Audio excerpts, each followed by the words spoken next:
Hello Fian, welcome to your dad's YouTube channel.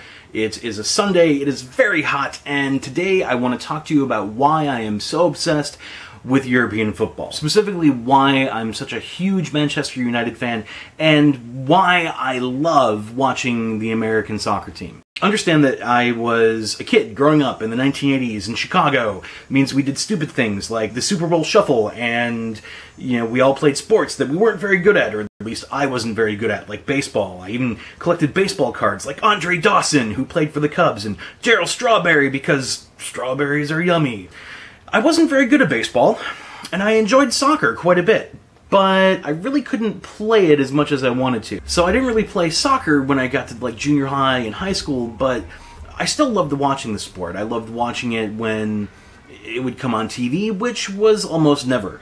Around 1991, though, the Chicago Bulls won their first, NBA Finals, which was kind of cool. I liked watching it happen. Michael Jordan was magical, but it really wasn't my thing, and I really wasn't into like the subculture around basketball, and so I only really watched it once in a while. But hockey, the Chicago Blackhawks, 1992, the Stanley Cup Finals, and we got swept by the Penguins, and there was a friend of mine who was a big Penguins fan, and it wasn't pretty. Bullying is bad, and it's worse when it comes from a friend. So up until this last year, I hadn't watched a hockey game in forever. We'll just say forever. I'm old enough. But you have to remember that back then, American soccer was practically non-existent. And then one night, when I was flipping through channels, because ESPN was not something that I'd usually watch on my own, like, oh, here's the first thing I'm going to watch.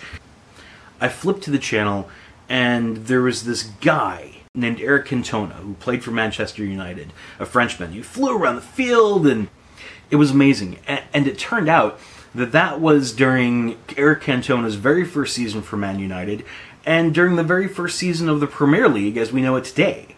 Now, that happened once. It wasn't very often that you'd see English soccer here in the United States, almost ever, let alone any kind of soccer. But it happened, and it caught my eye, and I loved it, and I remembered it.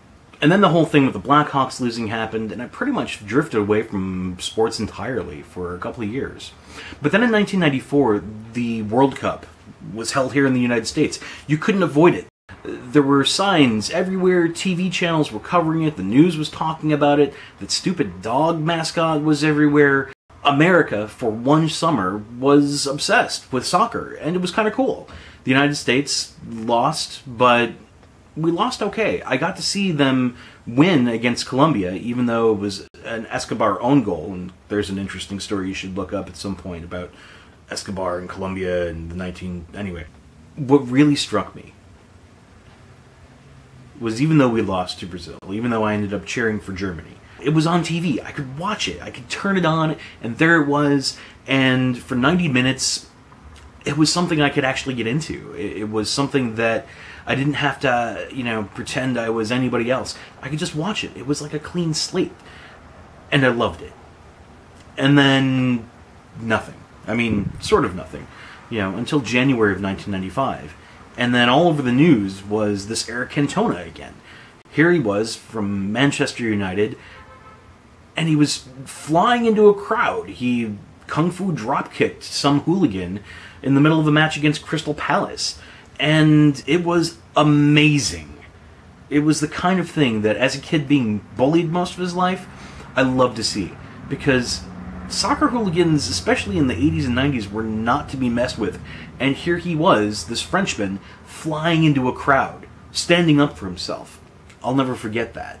In the end, Cantona was fined £30,000, 2 weeks' worth of wages. He was banned from playing for Manchester for 8 months, and he would never wear a jersey for France ever again. I mean, it's pretty heavy. But then time passed. David Beckham became a huge thing. The United States lost horrifically in the 1998 World Cup when you were just a wee baby. And then the internet really kind of came into its own.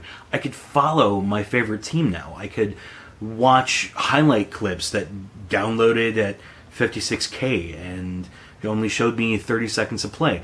But I could follow what Manchester United was doing. I knew about the players. I knew what Sir Alex Ferguson was doing. I knew what our record was like, and it was amazing to be able to keep up like that.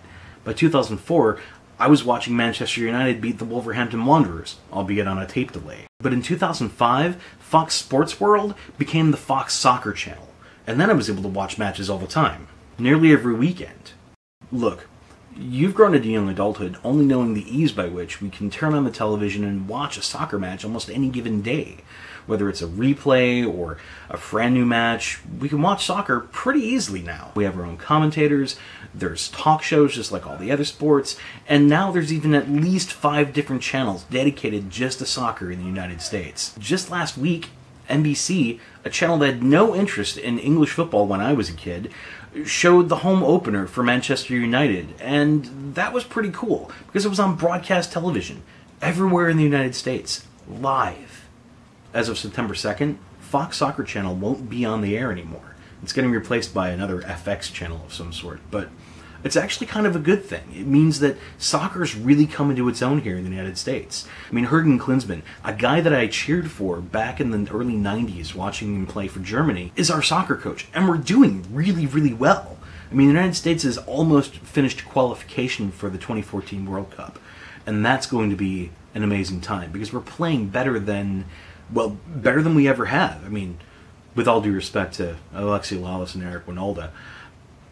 But I want you to know that even if you're not into it now, much like I wasn't really into sports at your age, if you want to catch a match with me anytime, whether it's a Manchester match, whether it's, the U.S. men's team, the 2014 World Cup is coming up real quick, I'm here. Fian, I love you, and now it's your turn. Go ahead, make a video.